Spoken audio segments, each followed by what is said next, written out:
kasih atas waktu yang diluangkan untuk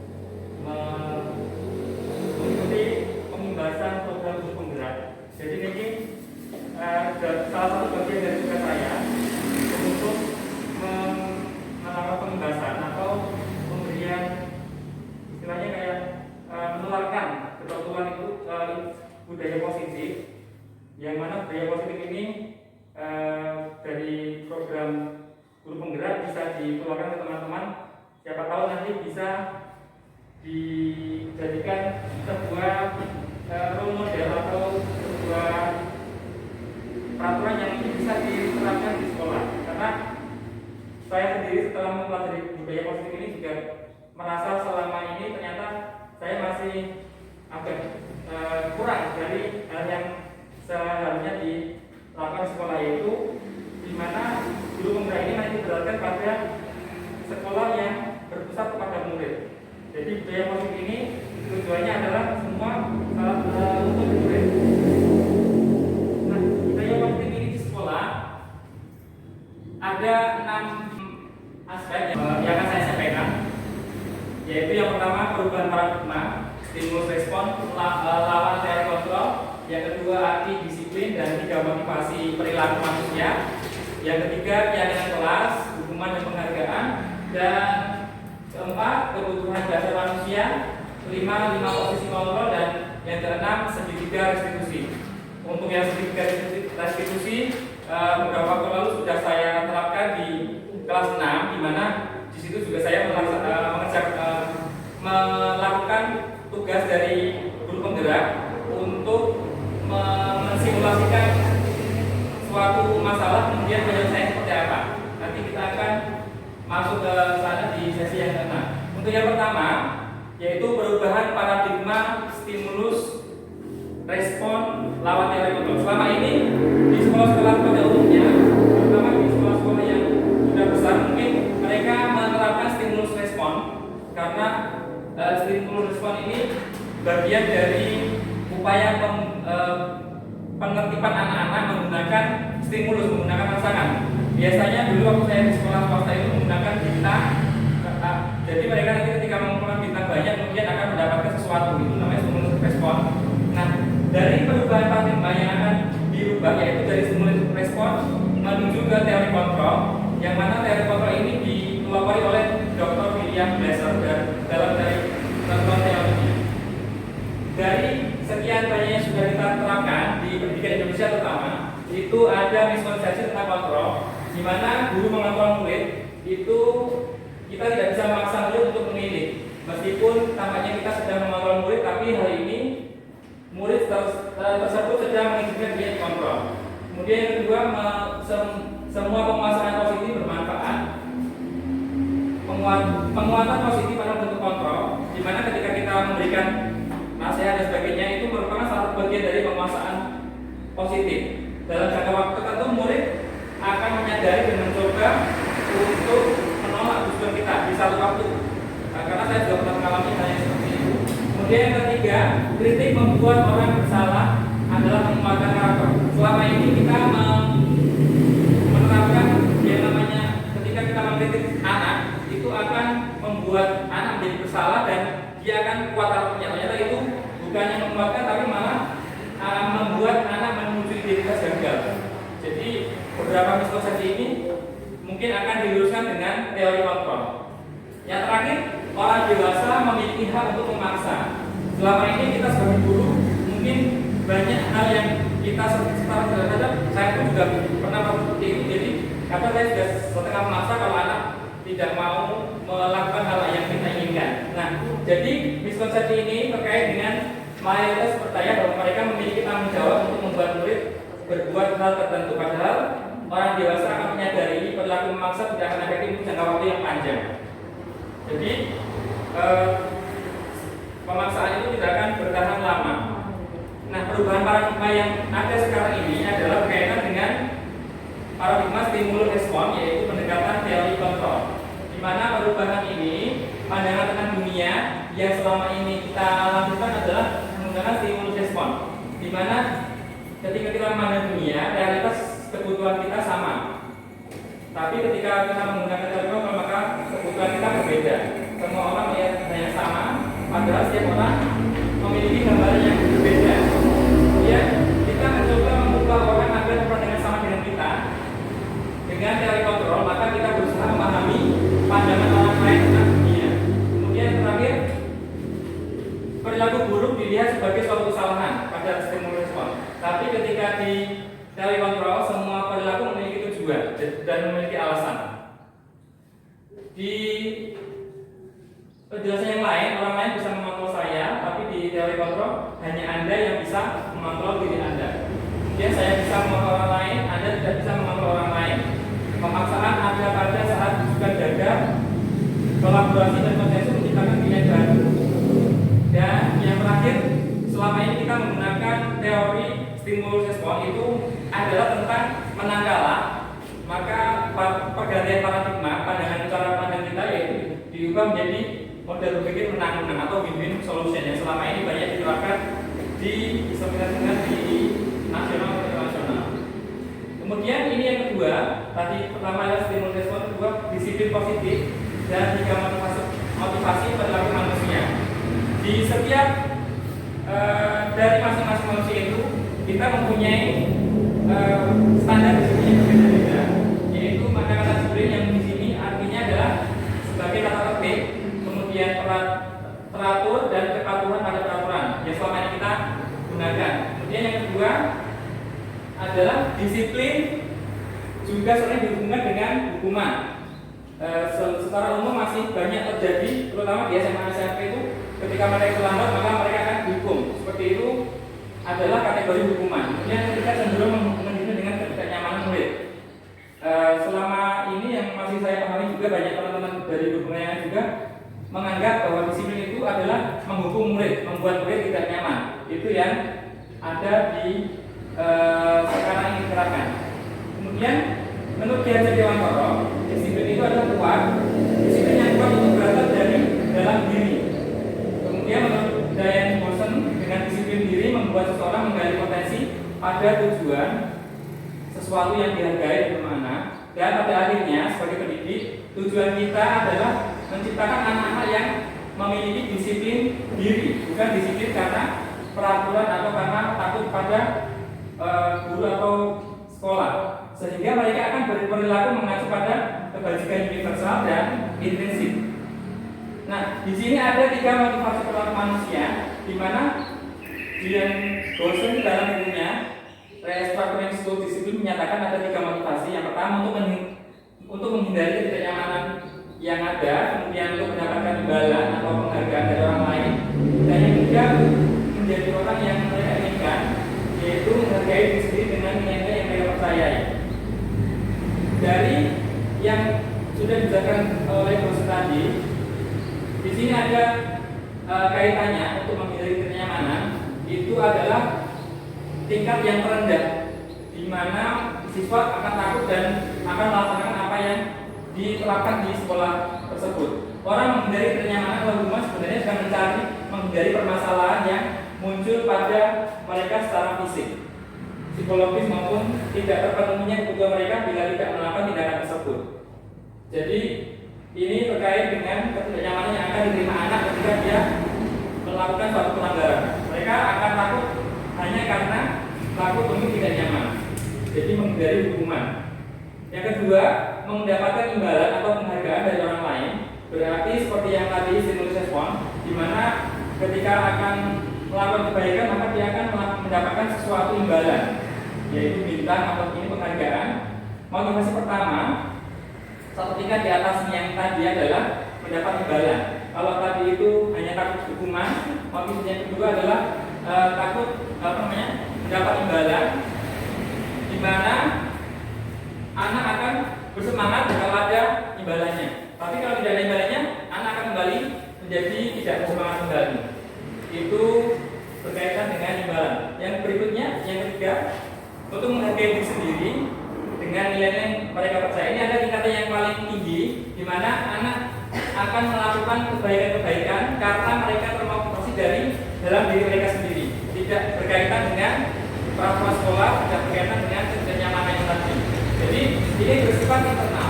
kalau kita sudah memberikan penjelasan kepada anak, maka anak akan tersadar sendiri dan bukan karena eksternal, yaitu dari sekolah, guru ataupun peraturan.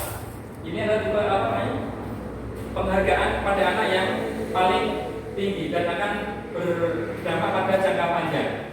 Berikutnya keyakinan kelas, kemudian hukuman dan penghargaan. Keyakinan kelas ini adalah suatu hal yang diyakini atau disepakati bersama-sama di suatu kelas tersebut, bukan peraturan. Jadi ketika kita akan menerapkan suatu peraturan, maka kita akan membuat keyakinan terlebih dahulu, bukan peraturan. Kenapa kok tidak peraturan? Seperti halnya ketika kita memakai helm itu ditandai untuk keselamatan. Begitulah arti dari nilai keselamatan. Keselamatan ini sama juga dengan keyakinan, di mana keyakinan adalah nilai kebajikan yang disepakati bersama dan bisa membuat dampak yang baik buat kegiatan di kelas, yaitu bisa membuat kelas menjadi tertib, kemudian aman, dan mereka tersadar dari mereka sendiri. Menurut Dawson, suatu keyakinan akan memotivasi seseorang dari dalam. Seseorang akan tergerak untuk menjalankan keyakinan daripada sekedar mengikuti peraturan. Jadi ketika anak itu dari dalam sudah tertanam dalam diri mereka untuk mengikuti peraturan, maka tidak perlu ada peraturan lagi, mereka akan terapkan. Kemudian untuk membentukkan keyakinan kelas itu diperlukan hal-hal yang sebagai berikut. Yang pertama, bersifat abstrak. Keyakinan kelas itu bersifat abstrak. Maka tugas kita sebagai guru adalah membuat keyakinan itu menjadi seperti real. Pernyataan keyakinan dibuat dalam bentuk yang positif, kemudian tidak terlalu banyak. Keyakinan kelas juga sebaiknya sesuatu yang diterapkan di lingkungan tersebut. Misalnya di lingkungan ini keyakinan kelasnya yang ringan-ringan saja, maka kita terapkan yang sesuai dengan lingkungan. Kemudian semua warga kelas berkontribusi dalam membuat keyakinan. Jadi ketika membuat keyakinan, setiap anak itu mempunyai kontribusi dalam membuat peraturan, maka dia akan merasa, oh iya, peraturan itu yang membuat saya sendiri, maka saya akan bisa menerapkan itu di kelas bersama-sama. Kemudian contoh keyakinan kelas yang pertama untuk kelas 1 dicontoh di buku modul, yaitu setiap anggota kelas perlu belajar, setiap anggota kelas perlu senang, kemudian setiap anggota kelas perlu mengerjakan tugas, setiap anggota kelas perlu saling menghargai, yang terakhir setiap anggota kelas perlu merasa aman. Jadi ini yang disebut dengan keyakinan kelas, bukan peraturan. Jadi ketika kita sudah membuat keyakinan kelas, ketika ada yang ketika ada yang tidak sesuai dengan keyakinan kelas, maka sebagai guru kita akan mengingatkan apa yang pernah kita yakini bersama-sama dan seterusnya. Nanti akan masuk ke penjelasan segitiga restitusi, di mana penyelesaian masalah berdasarkan dengan keyakinan. Kemudian contoh kelas 5, yaitu yang pertama selalu bersikap positif, senantiasa menjadi diri yang terbaik, percaya dan menghormati orang lain, berkomitmen terhadap setiap tugas, senantiasa saling membantu dan senyum salam sapa. Jadi keyakinan ini kita buat bersama-sama dengan anak-anak atau siswa-siswa yang ada di kelas tersebut. Mungkin setiap kelas berbeda-beda karena sesuai dengan jenjang masing-masing, sesuai dengan apa yang mereka yakini bersama-sama dan mudah untuk dilaksanakan di kelas tersebut. Nah, di sini adalah ada hukuman, sanksi dan restitusi, di mana perbedaan di antara ketiga tersebut biasanya pada tindakan setelah terjadinya suatu pelanggaran. Jadi ketika di situ ada hukuman, maka sesuatu itu pasti akan menyakitkan. Jadi ada dua tipe, ini identitas gagal dan identitas berhasil. Identitas berhasil itu berarti ada dua konsekuensi, yaitu yang pertama konsekuensi, yang kedua restitusi. Di mana ketika yang tadi sudah diupakan di depan, hukuman itu akan membuat anak menjadi tidak nyaman, kemudian jangka waktunya panjang dan peraturannya kamu harus bla bla bla sebagainya. Kalau sanksi atau konsekuensi itu bersifat netral, sesuatu yang harus terjadi, tidak nyaman untuk murid dalam jangka waktu yang pendek. Kemudian ada peraturannya, apa peraturannya dan sebagainya. Kalau restitusi adalah merupakan pilihan menguatkan untuk murid dalam jangka waktu yang panjang, apa yang kamu yakini, apa yang kamu bisa lakukan untuk mengobati masalah ini, dan seterusnya. Kemudian hukuman itu bersifat negatif, sanksi itu sifatnya netral, dan restitusi bersifat positif karena kita sebagai guru berusaha untuk merangkul siswa seperti apa yang diinginkan siswa, dan kita menggunakan teori kontrol kalau menggunakan restitusi. Di sini ada beberapa hal. Kalau hukuman modelnya paksaan, sanksi itu stimulus respon, dan restitusi teori kontrol. Berdasarkan tabel tersebut, anak tidak tahu apa yang akan terjadi ketika mereka dihukum. Sementara disiplin dengan sanksi atau konsekuensi, mereka sudah sepakati bersama dan mereka tahu apa konsekuensi ketika tidak melakukan sesuatu atau melanggar sesuatu. Di sini contoh pada kegiatan yang nyata, yaitu hukuman. Contoh hukuman yaitu berjemur di lapangan basket jam 12 siang karena mengobrol dengan teman. Itu salah satu contoh hukuman yang mungkin bersifat fisik. Kemudian yang kedua, konsekuensi, yaitu menggantikan tugas teman yang telah dicoret-coret karena memang sudah disepakati bersama, maka ketika dia mencoret-coret kertas, konsekuensinya adalah mengganti kertas tersebut. Kemudian yang terakhir, restitusi, yang mana di sini adalah yang ditekankan dari program kita ini, membersihkan coretan yang dibuatnya di meja tulis. Ketika ada sesuatu yang dibuatnya, maka dia akan ditanya apa kesepakatan bersama. Kemudian ketika sudah ditanya apa langkah selanjutnya ketika kamu berbuat seperti itu, maka anak akan menyelesaikan masalah sendiri dan mencari solusi sendiri berdasarkan apa yang telah disepakati bersama. Di sini ada Alvin yang mengumumkan bahwa penghargaan maupun hukuman adalah cara mengontrol perilaku yang menghancurkan potensi pembelajaran yang sesungguhnya. Kon mengungkapkan beberapa alasan mengapa hal tersebut bisa menghancurkan potensi anak. Yang pertama, pengaruh jangka pendek, yaitu di mana hukuman hanya berpengaruh jangka pendek, tapi dia juga bisa berpengaruh pada jangka panjang karena jika menggunakan penghargaan lagi dan lagi, orang akan bergantung pada penghargaan yang diberikan. Penghargaan tidak efektif karena ketika tidak ada penghargaan, maka anak akan merasa kecewa. Yang ketiga, penghargaan berusaha hubungan. Ketika diterapkan penghargaan, seperti contoh ketika ada anak yang dijelaskan, kamu dapat ranking 1 ya nak. Ternyata ketika ada salah satu anak yang mendapatkan ranking 1, maka anak yang lain akan merasa cemas dan mungkin merasa iri karena dia tidak sama dengan temannya, dan itu membuat situasi atau hubungan di antara kelas itu akan tidak sehat atau merusak hubungan. Penghargaan mengurangi ketepatan. Dari riset, ada 2 riset kemarin yang sudah yang ada di buku yang menyatakan bahwa penghargaan membuat anak tidak konsentrasi pada materi yang disampaikan karena mereka lebih cenderung pada penghargaannya yang dicapai, yang mungkin ada bintang atau apa, itu motivasi mereka utamanya itu, bukan materi yang disampaikan. Jadi penghargaan tidak menyasar kepada anak yang tidak, penghargaan tidak menyasar kepada anak-anak yang dari dalam mereka sendiri, yaitu ketika penghargaan itu diberikan, maka anak tidak akan fokus pada materi yang akan disampaikan. Kemudian penghargaan mendukung, yaitu mereka tidak mendapat penghargaan, misal dengan sistem ranking tadi, maka mereka yang tidak mendapatkan ranking akan merasa terhukum secara psikologis. Nah, ini yang keempat, yaitu 5 kebutuhan dasar manusia. Pada hakikatnya semua manusia berdasarkan pernyataan ahli, di sini ada 5 kebutuhan dasar manusia. Yang pertama, kebutuhan bertahan hidup, kemudian cinta dan kasih sayang, penguasaan atau kebutuhan pengakuan atas kemampuan, kemudian kebutuhan kebebasan dan kesenangan. Dari beberapa hal yang dipaparkan di buku, setiap kali ada anak bermasalah di kelas atau di suatu tempat, maka pasti anak tersebut mengalami kekurangan salah satu dari kebutuhan yang ada di sini. Karena memang itu sudah menjadi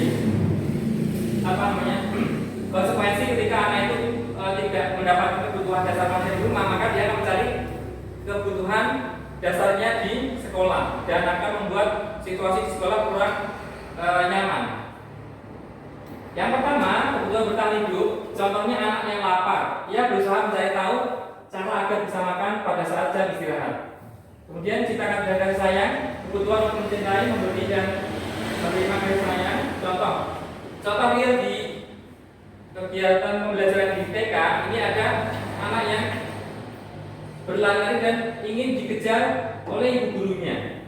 Ini merupakan anak tersebut diidentifikasi masih terdapat kebutuhan yang diperlukan, yaitu cinta kasih sayang. Karena dari apa yang anak lakukan tersebut, maka anak itu secara tersier mengatakan, ibu kejar aku karena ibu guru sayang sama aku. Jadi anak itu mencari kesempatan untuk membuat ibu gurunya mengejar dia karena dia masih membutuhkan kasih sayang terhadap ibu guru tersebut.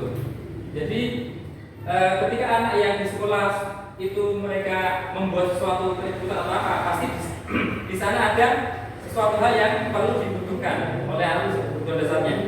Yang ketiga, penguasaan, di mana kebutuhan atau pengakuan atas kemampuan berkaitan dengan kekuatan untuk mencapai sesuatu. Misalnya menjadi kompeten, terampil, kemudian diakui atau berprestasi, dan keterampilan lainnya. Seperti contoh, aku hebat kan, bisa bikin ibu guru kejar aku. Itu adalah salah satu dari sudut pandang yang menyatakan bahwa anak tersebut membutuhkan kebutuhan atas pengakuan atau kemampuan yang dia bisa membuat gurunya seperti mengejar dia. Yang keempat, kebebasan, yaitu kebutuhan akan pilihan. Kebutuhan itu untuk mandiri, otonomi, kemudian memiliki pilihan dan mampu mengendalikan arah hidup seseorang. Ketika di sini ada contoh di sebuah kelas, ada anak yang bosan melakukan hal-hal yang di kelas, yaitu aku bosan belajar mewarnai terus di dalam kelas. Itu merupakan sebuah tanda bahwa anak tersebut memerlukan kebutuhan dasar kebebasan, yaitu kebutuhan akan memilih. Dia ingin tidak di kelas terus, dia ingin di luar. Itu kebutuhan kebebasan. Yang terakhir, kebutuhan kesenangan, yaitu kebutuhan anak untuk merasa senang. Di dalam kebutuhan ini, anak mencari kesenangan dengan bermain dan tertawa. Contohnya, aku senang main kejar-kejaran sama ibu guru, seru.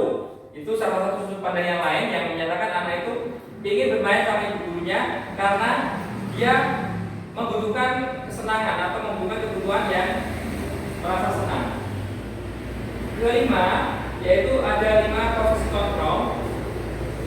5 proses kontrol ini disampaikan oleh Dian Gosen 1998, di mana ada 5 proses kontrol, yaitu yang pertama menghukum, kemudian membuat orang merasa bersalah, teman, kemudian monitor atau memantau, dan manajer.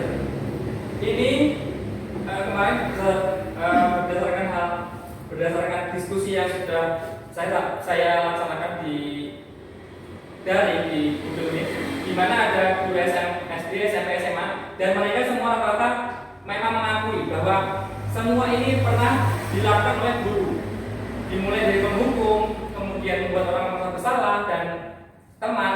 Mungkin yang bagian 3, 4, 5 itu masih jarang karena memang mereka membutuhkan pengetahuan lebih, karena yang selama ini kita lihat dulu adalah teori stimulus respon.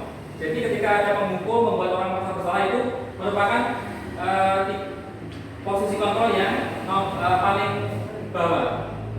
Selanjutnya di sini ada posisi penghukum. Seorang penghukum bisa menggunakan hukuman fisik ataupun verbal.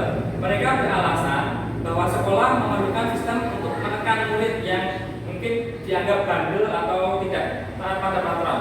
Pada contohnya seperti contoh, kamu selalu saja salah. Itu merupakan kata-kata yang seorang penghukum. Selalu, pasti selalu, yang terakhir selesai.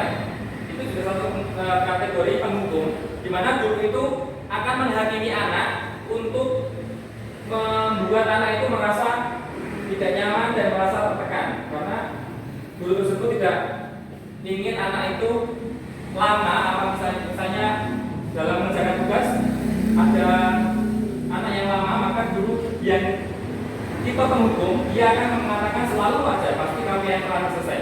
Guru seperti ini senantiasa percaya hanya ada satu cara agar pembelajaran bisa berhasil, yaitu cara guru tersebut. Jadi tipe-tipe penghukum ini adalah tipe yang paling dasar dan paling membuat anak tidak nyaman. Kemudian tipe yang kedua yaitu tipe orang pembuat orang merasa bersalah. Pada posisi ini guru bersuara lembut, membuat orang merasa bersalah menggunakan keheningan yang membuat orang merasa tidak nyaman, bersalah atau rendah diri.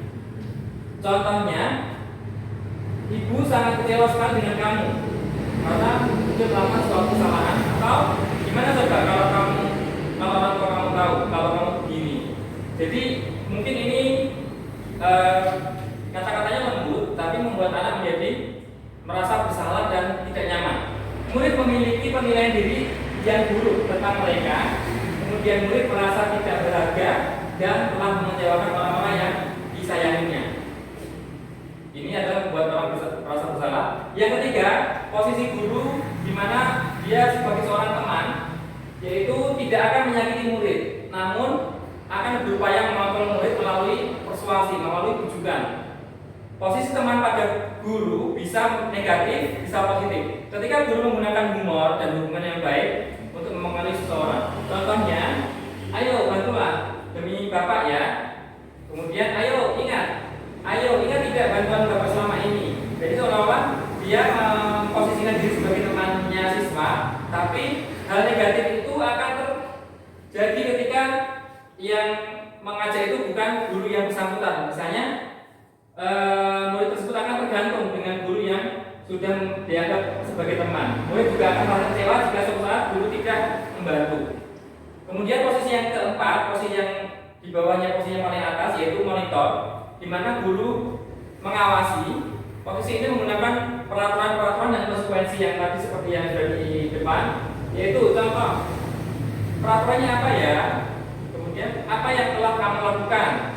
Posisi monitor ini berawal dari teori stimulus respon yang menunjukkan tanggung jawab guru dalam mengontrol muridnya agar murid-muridnya tertib dan teratur jelas.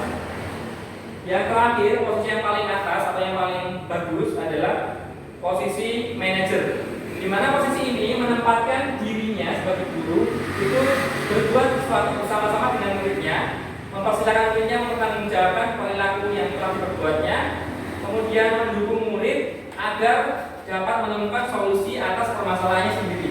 Jadi kita seperti seolah mendampingi anak untuk menyelesaikan masalahnya sendiri, tapi kita tetap terlibat di dalamnya. Contohnya, apa yang kita yakini, kemudian apa rencana kamu untuk memperbaiki hal ini. Jadi dengan hal pertanyaan itu maka anak akan terdorong untuk mencari tahu solusi apa yang akan dilakukan oleh anak tersebut. Tugas seorang project manager bukan mengatur perilaku seorang, tetapi lebih ke arah membimbing murid untuk dapat mengatur dirinya. Dan ini adalah yang terakhir, yaitu segitiga restitusi, di mana di dalam pembelajaran penggerak ini menekankan pada tataran yang membuat anak menjadi seperti yang terakhir tadi, yaitu kita bersama-sama menyelesaikan masalah. Di sini ada segitiga restitusi. Yang pertama yang telah disepakati itu menanyakan keyakinan, kemudian menstabilkan identitas, yaitu setiap orang pasti pernah melakukan kesalahan. Dan yang terakhir, validasi tindakan. Kamu tentu punya alasan mengapa, apa yang kamu butuhkan dan sebagainya. Itu adalah urutan ketika menerapkan penyelesaian masalah menggunakan segitiga restitusi. Restitusi adalah proses menciptakan kondisi bagi murid untuk memperbaiki kesalahan mereka. Restitusi merupakan proses kolaboratif antara guru dengan murid dalam mencari solusi bersama untuk suatu masalah. Tujuan utamanya adalah menghargai nilai-nilai kebajikan yang mereka percayai, seperti yang sudah dikatakan di depan tadi, menghargai apa yang sudah mereka yakini, keyakinan-keyakinan yang sudah disepakati bersama.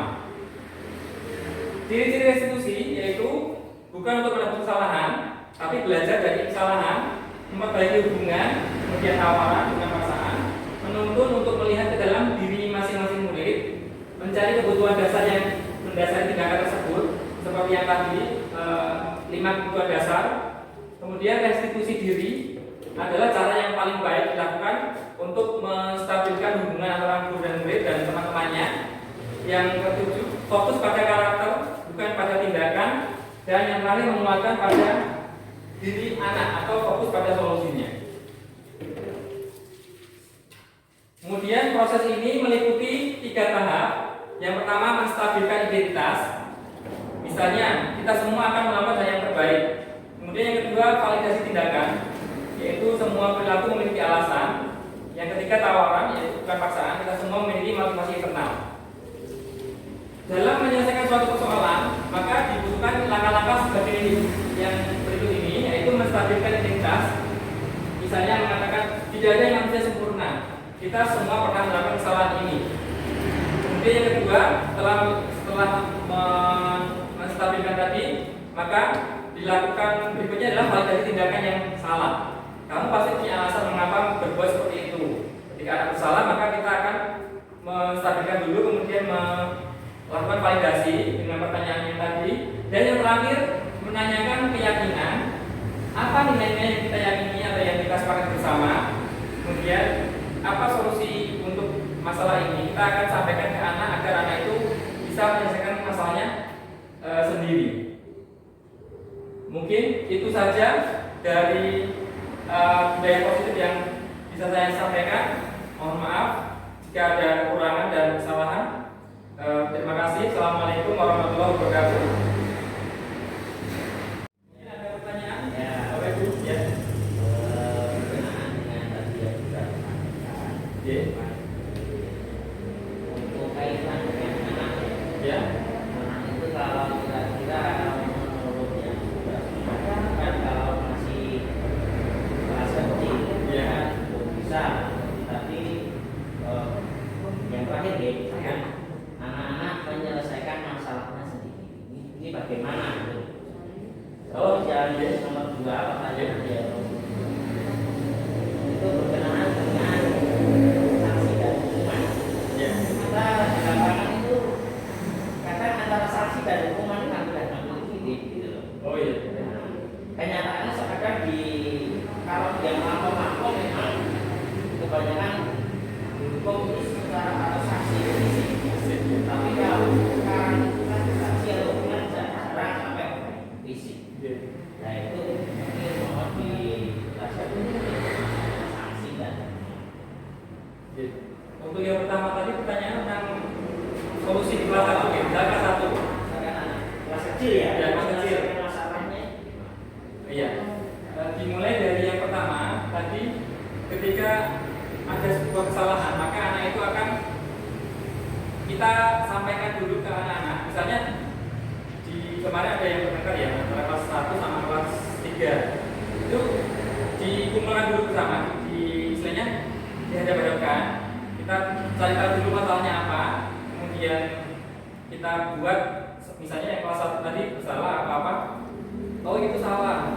Kira-kira kalau seperti itu bagus enggak Pak? Terus kalau yang bagus bagaimana?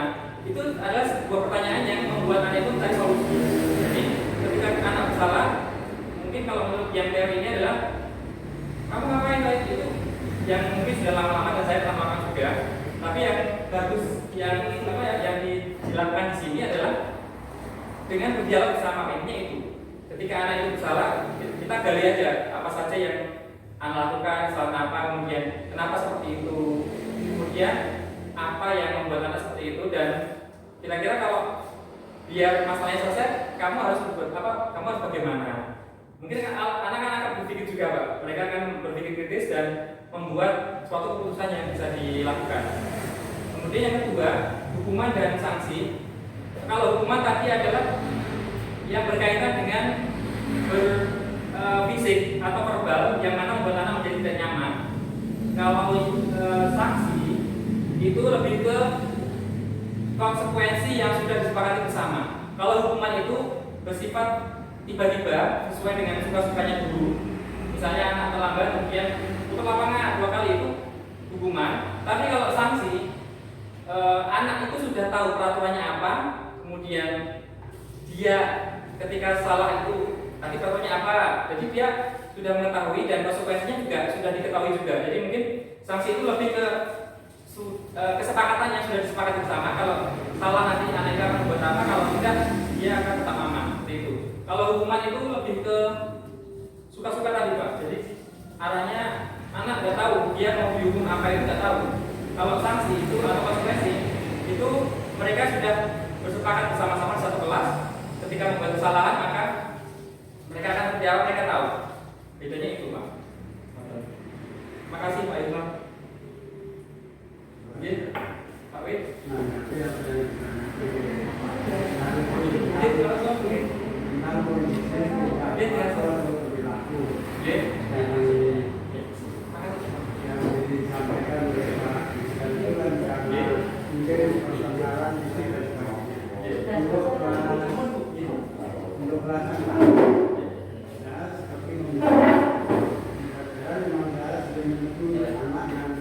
Yang kita amati ketika saya menjelaskan itu kurang memperhatikan.